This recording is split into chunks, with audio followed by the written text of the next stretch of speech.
Sebuah tuduhan dilayangkan oleh sumber intelijen Amerika Serikat yang mengklaim bahwa sebuah perusahaan satelit asal Tiongkok diduga kuat memberikan bantuan kepada kelompok Houthi dalam melancarkan serangan terhadap kapal-kapal Amerika Serikat. Informasi ini kemudian disampaikan secara terbuka oleh juru bicara Departemen Luar Negeri Amerika Serikat, Tammy Bruce.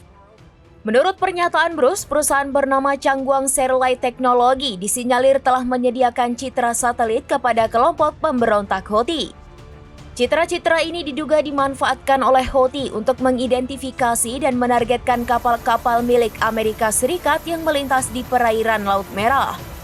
Menanggapi tuduhan serius tersebut, pihak Changguang Satellite Technology dengan tegas membantah keterlibatan mereka. Perusahaan itu menyatakan bahwa narasi yang disampaikan oleh juru bicara Amerika Serikat tersebut adalah fabrikasi belaka dan merupakan tindakan pencemaran nama baik. Mereka menekankan bahwa perusahaan mereka tidak memiliki relasi bisnis apapun dengan kelompok Houthi maupun negara Iran. Lebih lanjut, perusahaan itu menegaskan komitmennya untuk selalu beroperasi sesuai dengan hukum, regulasi, serta standar industri internasional yang berlaku. Reaksi atas tuduhan ini juga datang dari Kementerian Luar Negeri Tiongkok. Juru bicara Kementerian Lin Jian menyampaikan bahwa negaranya telah aktif berkontribusi dalam upaya meredakan ketegangan yang terjadi di kawasan Laut Merah.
Download Tribun X sekarang, menghadirkan lokal menjadi Indonesia.